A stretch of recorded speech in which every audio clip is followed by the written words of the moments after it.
Good morning students, class 6 social science. Take your book, page number 203, civics. Today I teach lesson civics unit 2, achieving equality. Achieving equality na samathavam perudal. Learning objectives. Know the meanings of prejudice and stereotypes. Know the meanings of prejudice and stereotypes. அதாவது முன்முடிவு மற்றும் ஒத்த கருத்து ஆகியவற்றை பற்றி அவற்றினுடைய பொருள்களை பற்றி அறிகிறது. அடுத்து அண்டர்ஸ்டாண்ட் டிஸ்கிரிமினேஷன் அண்ட் இன்இக்வாலிட்டி, பாகுபாடு மற்றும் சமத்துவமின்மை பற்றி தெரிந்து கொள்ளுதல். Become aware of the negative consequences of discrimination, பாகுபாடுகளுடைய எதிர்மறை விளைவுகளை பற்றி அறிகிறது. The society that we live encompasses people from various social groups who are different in many ways, since we believe in unity in diversity. நாம் வாழக்கூடிய இந்த சமூகம் இந்த சமூகம் எப்படிப்பட்ட சமூகம்? பல்வேறு வேறுபாடுகளை கொண்ட சமூக குழுக்களாக இருக்கிறது. நம்ம வேற்றுமையில் ஒற்றுமை, யூனிட்டி இன் டைவர்சிட்டி, வேற்றுமையில் ஒற்றுமை அப்படிங்கிற ஒரு இதை நம்ம கடைப்பிடிக்கிறனால நம்ம அந்த டாலரன்ஸ், அந்த சகிப்புத்தன்மையோட வாழ்ந்துட்டுருக்குறோம். We should have been living peacefully with one another irrespective of those differences. Often we see that diversity is not accepted. இது எல்லா சமயங்களையும் ஏற்றுக்கொள்ளக்கூடிய ஒரு இதாக இல்லை அப்படிங்கிறாங்க. என்ன சொல்கிறாங்கன்னா, பன்முகத்தன்மை எப்போதும் ஏற்றுக்கொள்ளப்படுவதில்லை அப்படின்னு சொல்கிறாங்க. And people harbor attitudes of hostility towards those who are different from them. அவர்கள் பிற இனத்தின் மீது ஒரு பொதுவான எண்ணத்தை கொண்டிருப்பது சமூகத்தில் பதற்றத்திற்கான ஒரு வழியை வகுக்குது அப்படின்னு சொல்கிறாங்க. இது போன்ற எண்ணங்கள் பார்த்திங்கன்னா பாரபட்சத்துக்கு இட்டு செல்கிறது அப்படின்னு சொல்கிறாங்க. ப்ரீஜுடிஸ்னால் அது முன் முடிவு, பாரபட்சம் அப்படின்னு சொல்கிறது. Premature judgement. ப்ரீஜுடிஸ்னது முன் முடிவு அல்லது பாரபட்சம்.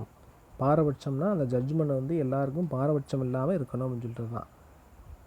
Prejudice means to judge other people in a negative or inferior manner. பாரபட்சங்கிறது மற்றவர்களை பற்றி எதிர்மறையான, அந்த நெகட்டிவ் எதிர்மறையான அல்லது தாழ்வான, இன்ஃபீரியர்னது தாழ்வான முறையில் கருதுகிறது. Without knowing much about them, it happens when people have false belief and ideas. மக்கள் தவறான நம்பிக்கைகளையும் கருத்துகளையும் கொண்டிருக்கும்போது பாரபட்சம் ஏற்படுது அப்படின்னு சொல்கிறாங்க. Prejudice, pre plus judge. ப்ரீனா முன், ஜட்ஜுனா முடிவு. இதுதான் என்ன சொல்கிறாங்க, ப்ரீஜுடிஸ்ங்கிறது பாரபட்சம் சொல்கிறாங்க. The word prejudice refers to prejudgment. பாரபட்சங்கிற வார்த்தை முன் முடிவினை குறிக்கிறது அப்படின்னு சொல்கிறாங்க. Prejudices can be based on many things like people's religious beliefs, the region they come from, the color of their skin. Color of their skin நிறம். Their accent or the clothsங்கிறது ஆடை. ஆடை. They wear. The types of prejudice are gender prejudice, racial prejudice, class prejudice, disability prejudice and so on. அப்போ அவங்க அந்த நிறம், மொழி மற்றும் உடை இதை அடிப்படையாக கொண்டு தான் என்ன செய்கிறாங்கன்னா, அந்த ஜெண்டர் ப்ரீஜுடிஸ் அதாவது பாலின ரீதி, ரேசியல் ப்ரீஜுடிஸ் இனம், ரேசியல்னா இனம், இன ரீதியாக, கிளாஸ் ப்ரீஜுடிஸ்னா வர்க்கம், அந்த எந்த வர்க்கம் அப்படிங்க சொல்கிறோம் இல்லையா, அதான் அந்த வர்க்கத்தை குறிக்கக்கூடியது. அடுத்து பார்த்திங்கன்னா டிசபிலிட்டினா மாற்றுத்திறனாளிகள் மீது மற்றும் பிறவற்றிலும் காணப்படுதுன்னு சொல்கிறாங்க. For example, urban people are more civilised then rural people in attitudes and behaviour is one such prejudice. அதாவது கிராமப்புற மக்களை விட நகர்ப்புற மக்கள்கிட்ட மனப்பான்மை மற்றும் நடத்தை நாகரிகமாக இருக்குது அப்படின்னு சொல்லப்படக்கூடியது, அதுவும் ஒரு பாரபட்சம் சொல்கிறாங்க. அடுத்து காசஸ் ஃபார் ப்ரிஜுடிஸ், பாரபட்சம் உருவாவதற்கான காரணங்கள் என்னென்ன? ஃபர்ஸ்ட் ஒன்று பாருங்கள், சோஷியலைசேஷன், சமூகமயமாக்கல். செகண்ட் ஒன், கன்ஃபர்மிங் பிஹேவியர்ஸ், நிர்ணயிக்கப்பட்ட நடத்தை. எக்கனாமிக் பெனிஃபிட்ஸ், பொருளாதார பயன்கள். ஆத்தரைசேஷன், பர்சனாலிட்டி, சர்வாதிகார ஆளுமை. எத்னோ சென்ட்ரிசம், இன மைய கொள்கை அப்படிங்கிறது. அடுத்து குரூப் க்ளோஸர், கட்டுப்பாடான ஒரு குழு அமைப்புன்னு சொல்கிறாங்க. அடுத்து கான்ஃப்ளிக்ட்ஸ், முரண்பாடுகள். இந்த 7 தான் வந்து இதனுடைய இந்த பாரபட்சம் உருவாக்கான காரணங்கள், காசஸ் ஃபார் ப்ரிஜுடிஸ் அப்படின்னு சொல்கிறாங்க. ஸ்டீரியோடைப், ஸ்டீரியோடைப்புங்கிறது ஒத்த கருத்து. Stereotypes, when prejudice gets stronger it develops into a stereotype. Stereotype is a false view or idea about something. For example, girls are not good at sports. Stereotype is learned at a very early age and children grow to have very strong ideas or opinions about things, groups or ideologies. As children grow up, the lines of like and hate for other things, people, cultures, beliefs, languages become sharper. அதாவது when prejudice gets stronger it develops into a stereotype. அதாவது முன்முடிவு, அந்த முன்முடிவு வந்துட்டு வலுவாக இருக்கும்போது ஒத்த கருத்து உருவாகுன்னு சொல்லி சொல்கிறாங்க. இப்போ எக்ஸாம்பிள் பார்த்தீங்கன்னாக்கா, ஃபார் எக்ஸாம்பிள் பார்த்தீங்கன்னாக்கா, girls are not good at sports, அது பெண்கள் வந்து விளையாடுறதுக்கு தகுதி இல்லாதவங்கன்னு சொல்லி நினைக்கிறது. இப்போ இதெல்லாம் வந்துட்டு என்னது, ஒத்த கருத்து வந்து சரியானதல்லன்னு சொல்லி சொல்கிறது. அடுத்து inequality and discrimination. Inequality and discrimination, சமத்துவமின்மை மற்றும் பாகுபாடு அப்படிங்கிறது தான். Inequality means difference in treatment. Different treatment, the different forms of inequalities such as caste inequality, religious inequality, race inequality or gender inequality give rise to discrimination. அப்போ such as caste inequality, casteங்கிறது என்னது, ஜாதியை குறிக்கக்கூடியது. ரிலீஜியஸ்னால் மதம். caste inequality அதாவது மத வேற்றுமை.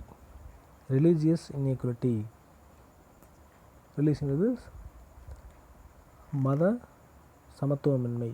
Race inequality, இனம் சமத்துவமின்மை. ஆர் ஜெண்டர் இன்இக்வலிட்டி, ஜெண்டர் இன்இக்வலிட்டின்னு பாலின வேறுபாடு அப்படின்னு சொல்கிறது. கிவ் ரேஸ் டு டிஸ்கிரிமினேஷன், இந்த பாகுபாட்டை வளர்க்குதுன்னு சொல்கிறாங்க. Inequality and discrimination, difference in treating people. Difference in treating people, மக்களை வந்து வெவ்வேறு ஜாதி மக்களை வெவ்வேறு மாதிரி வந்து ட்ரீட் பண்ணுறது, அதாவது நடத்துறது. Negative actions towards people, negative actions towards people based on colour. Colour வந்து என்னது, நிறம், நிறத்தை வச்சு வேறுபாடு பார்க்குறது. கேசட், கேசட்னு என்னது, ஜாதி, ஜாதியை வச்சு வேறுபாடு பார்க்குறது. ரிலீஜியன், ரிலீஜியன்னா மதம், ஹிந்து மதம் முஸ்லீம் மதம்னு சொல்லி அதை வச்சு பாகுபாடு பார்க்குறது. கிளாஸ், அவன் எந்த வகுப்பை சார்ந்தவன், கீழ் வகுப்பை சார்ந்தவனா மேல் வகுப்பை சார்ந்தவனா அப்படின்னு சொல்கிறது, அதை வச்சு வேறுபாடு பார்க்குறது. Article 15 first of the constitution states that the state shall not to discriminate against any citizen on grounds only of religion, race, caste, sex, place of birth or any of them.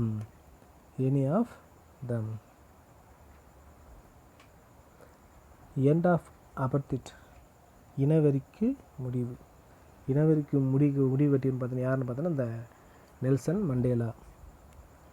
After 27 years in prison, former South African President Nelson Mandela was freed in 1990 and successfully achieved the end of apartheid in South Africa, bringing peace to a racially divided country and leading the fight for human rights around the world. தென்னாப்பிரிக்காவினுடைய முன்னாள் அதிபர் யார்? Nelson Mandela. இவர் பார்த்திங்கன்னா கிட்டத்தட்ட வந்து 27 years in prison, 27 ஆண்டுகளை வந்து சிறை வாழ்க்கைக்கு பிறகு தான் வந்துட்டு 1990 ஆண்டு வந்து விடுதலையானார். அதுக்கு பிறகு பார்த்திங்கன்னா தென்னாப்பிரிக்காவில் இருந்த இனவெறிக்கு வந்துட்டு இவர் முடிவு கட்டினான்னு சொல்லி சொல்கிறாங்க. அடுத்து பாருங்கள், bringing peace to a racially divided country and leading the fight.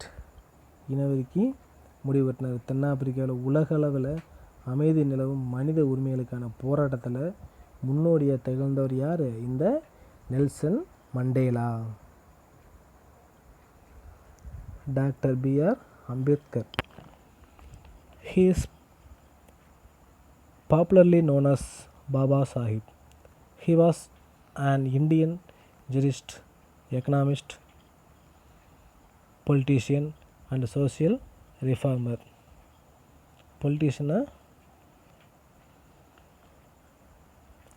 He was an Indian jurist. Indian ஜுரிஸ்ட்ங்கிறது இவர் வந்து பார்த்திங்கனாக்கா சட்ட நிபுணராக இருந்தார். எக்கனாமிஸ்ட், அதாவது பொருளாதார நிபுணராக இருந்தார். அது மட்டும் இல்லாமல் பொலிட்டீஷியன் அரசியல்வாதியாகவும் இருந்தார். அண்ட் சோசியல் ரிஃபார்மர், சமூக சீர்திருத்தவாதியாகவும் யார் இருந்தது? இந்த டாக்டர் பீமாராவ் ராம்ஜி அம்பேத்கர் அப்படின்னு சொல்லி சொல்லக்கூடியவர். He earned his MA in 1915 and then obtained a DSc at the London School of Economics before being awarded PhD by Columbia University in 1927. அப்புறம் பார்த்திங்கன்னா 1915 எம்ஏ பட்டத்தை வந்து பெற்றார். அதுக்கு பிறகு வந்துட்டு 1927 வந்து கொலம்பியா பல்கலைக்கழகத்தை வந்து PhD பட்டத்தை முடித்தார். அதற்கு பிறகு வந்துட்டு அதுக்கு முன்னாடியே பார்த்திங்கன்னா லண்டன் பொருளாதார பள்ளி, அந்த economics schools, London school of economics, அந்த எக்கனாமிக்ஸ் ஸ்கூல்ஸில் பார்த்திங்கனாக்கா டிஎஸ்சி பட்டத்தையும் இவர் வாங்கியிருக்காரு. He served as the chairman of drafting committee of the Constituent Assembly and hence regarded as the father of Indian Constitution. இவர் வந்து அரசியலமைப்பு நிர்ணய சபையுடைய வரைவுக்குழு தலைவராக இருந்தார். இவரை தான் வந்து இந்திய அரசியலமைப்புடைய தந்தை அப்படின்னு சொல்லி சொல்கிறாங்க. Father of Indian constitution. He was independent in India's first law minister. இவர் வந்து சுதந்திர இந்தியாவுடைய முதல் சட்ட அமைச்சராக பணியாற்றினார்னு சொல்லி சொல்கிறாங்க. He was posthumously awarded the Bharat Ratna in 1990. இவர் இறந்ததுக்கு பிறகு, இவருடைய மறைவுக்கு பிறகு பார்த்திங்கன்னா 1990 வந்து பாரத் ரத்னா விருதை வந்து இவருக்கு வழங்கப்படுகிறது. Article 14 equality before law and equal protection of law, அனைவருக்கும் சமமான நீதி. Prohibition of discrimination on grounds only of religion, race, caste, sex or place of birth, அனைவருக்கும் சமமான நீதியை கொடுக்கணும்னு சொல்லி சொல்கிறாங்க. Equality of opportunity in matters of public employment. Prohibition of அன்டச்சபிலிட்டிங்கிறது தீண்டாமையை ஒழிக்கக்கூடிய சட்டம், அந்த ஆர்டிகிள் 17. கேசட் டிஸ்கிரிமினேஷன் பாலின பாகுபாடு. Caste system is the most dominant reason for inequality and discrimination in India. In the beginning, the society was divided into different groups on the basis of occupation known as varnas. வர்ணாஸுங்கிறது என்னது? அந்த ஜாதியை குறிக்கக்கூடியது. பாலின பாகுபாடுங்கிறது இந்தியாவில் ஆண்கள் பெண்கள் அது மட்டும் இல்லாமல் இந்தியாவுடைய சமத்துவமின்மை, அதாவது கேஸ்ட் சிஸ்டம், இந்தியாவில் சமத்துவமின்மை மற்றும் பாகுபாட்டிற்கான மிக முக்கிய காரணம் எதுன்னு பார்த்தீங்கன்னா இந்த சாதி முறை தான், இந்த வர்ணாஸ் அப்படின்னு சொல்லி சொல்கிறாங்க. வர்ணாஸ் அப்படின்னா என்ன அப்படின்னா பிராமின்ஸ், சூத்ராஸ், வைசியாஸ், சத்ரியா இந்த மாதிரியான பாகுபாடு இருந்துச்சுன்னு சொல்லி சொல்கிறாங்க. அடுத்து ஜெண்டர் டிஸ்கிரிமினேஷன், இன பாகுபாடு. ஜெண்டர் டிஸ்கிரிமினேஷன் அதாவது பாலின பாகுபாடு. Gender discrimination refers to health, education, economic and political inequalities between men and women in India. இந்த பாலின பாகுபாடுங்கிறது வந்துட்டு இந்தியாவில் இருக்கக்கூடிய ஆண்கள் பெண்கள் இவங்களுக்கு இடையே நிலவக்கூடிய உடல் நலம், கல்வி, பொருளாதாரம் மற்றும் அரசியல் இது எல்லாமே வந்து சமத்துவமின்மை போன்றவற்றை குறிக்கிறதுன்னு சொல்லி சொல்கிறாங்க. For example, a girl is not allowed to go to college after finishing her school. Example பார்த்திங்கன்னா ஒரு பெண் குழந்தை வந்துட்டு ஸ்கூல் +2 முடிச்சுட்டாங்கன்னா அவங்கள வந்து காலேஜுக்கு அனுப்ப மாட்டாங்க, அவங்களுக்கு வந்து அனுமதி இல்லை அப்படின்னு சொல்லி சொல்கிறாங்க. Most of the girls are not allowed to select a career of their choice rather they are forced into marriage. அவங்களுடைய விரும்பக்கூடிய வாழ்க்கையை வந்து தேர்ந்தெடுக்க அவங்களுக்கு அனுமதி இல்லை, அனுமதிக்கப்படாமல் திருமணத்தில் கொண்டு என்ன செய்கிறாங்க, தள்ளப்படுறாங்க அப்படின்னு சொல்லி சொல்கிறாங்க. In some families girls are not allowed to wear modern dresses while boys in such families often wear modern dresses. அவங்களுடைய ஃபேமிலியில் பார்த்திங்கன்னா சில அதாவது நவீன ஆடைகள் வந்து பெண்கள் வந்து உடுத்தக்கூடாது, ஆண்கள் மட்டும்தான் உடுத்தணும் அப்படிங்கிற ஒரு இதெல்லாம் வந்துட்டு இருந்தது. நெக்ஸ்ட்டு பாருங்கள், ரிலீஜியஸ் டிஸ்கிரிமினேஷன்னா மத பாகுபாடு. Religious discrimination is unequal treatment of an individual or group based on their beliefs.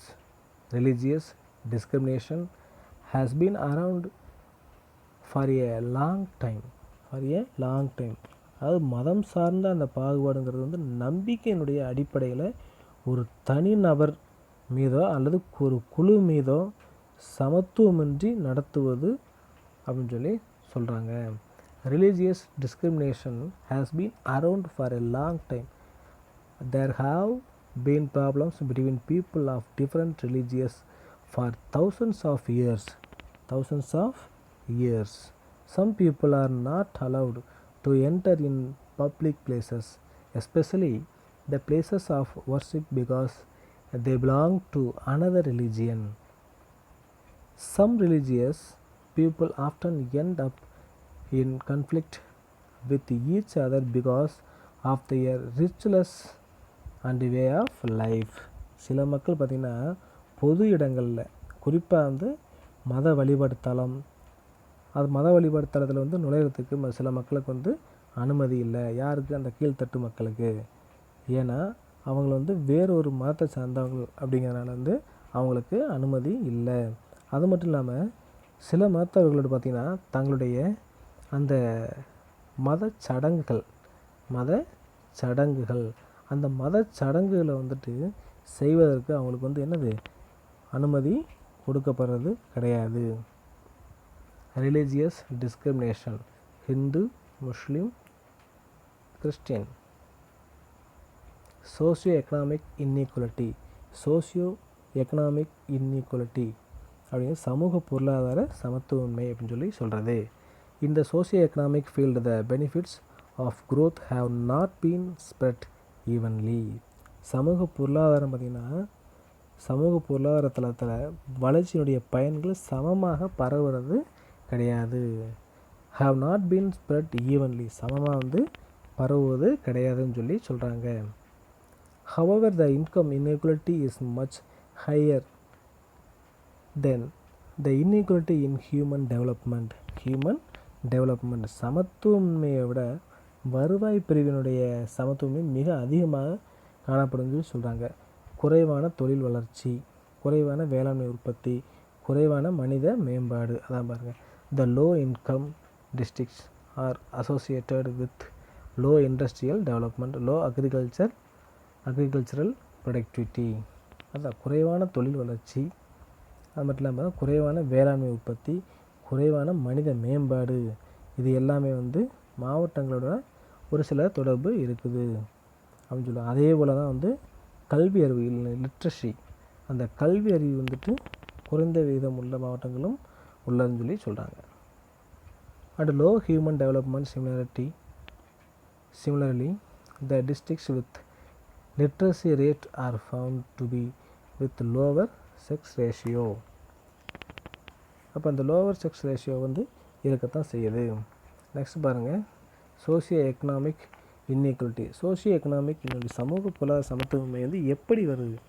Paste on economical status, higher the money higher respect. அதென்ன ஹையர் த மணி ஹையர் ரெஸ்பெக்ட்னா, அதாவது அதிகமாக பணம் உள்ளவங்க வந்து என்ன செய்கிறாங்க, அவங்களுக்கு வந்து அதிக ரெஸ்பெக்ட், அதிகமான மரியாதை கொடுக்கப்படுது. Lower the money less respect. அப்போ அவங்க வந்து லோவர் த மணி, அதாவது குறைவான பணம் வச்சுருக்கவங்களுக்கு என்ன செய்கிறாங்க, லெஸ் ரெஸ்பெக்ட், மரியாதை வந்து குறைவாக தான் வந்து கிடைக்குன்னு சொல்லி சொல்கிறாங்க. அடுத்து remedial measures for abolishing inequality and discrimination. சமத்துவமின்மை மற்றும் பாகுபாட்டை நீக்குவதற்கான காரணங்கள் என்னென்ன அப்படிங்கிறது தான் ஃபஸ்ட் ஒன் பாருங்கள். Wider access to equality basic services like health care and education for all. அதாவது அனைவருக்கும் wider access to equality basic services like health care, அனைவருக்கும் வந்து தரமான உடல் நலம் மற்றும் கல்வியினை கிடைக்க செய்கிறது. செகண்ட் ஒன் பாருங்கள், be aware of current gender biases, தற்போதைய பாலின பாரபட்சத்தை பற்றி தெரிஞ்சுக்கிறது. Third one, make women more visible in public life and institution to eradicate gender disparity. அதாவது பாலின ஏற்றத்தாழ்வுகளை make women more visible in public life in institution, பாலின ஏற்றத்தாழ்வுகளை அகற்றுவதற்காக பொது வாழ்வில் மற்றும் நிறுவனத்தில் வந்து பார்த்திங்கன்னா பெண்களுடைய திறமைகளை வந்து வெளிப்படுத்துதல். நெக்ஸ்ட் பாருங்கள், be open to learning about other religions. Be open to learning about other religions, அது மற்ற மதங்களை பற்றி தெரிந்து கொள்ளக்கூடிய ஒரு வெளிப்படையான மனநிலையை வளர்க்குறது. Promoting community dining in the classroom may help the students to sit together without any base of caste, religion or gender. அது வகுப்பறையில் promoting community dining in the class ரூமில் வந்து என்ன செய்யணும்னா குழுவாக சாப்பிட்றது, அப்புறம் சாதி மதம் பாலினம் ஆகியவற்றினுடைய எந்த விதமான பாரபட்சம் இல்லாமல் என்ன செய்யணும், இணைந்து பழக செய்தல், இது எல்லாமே வந்துட்டு நல்லதுன்னு சொல்கிறாங்க.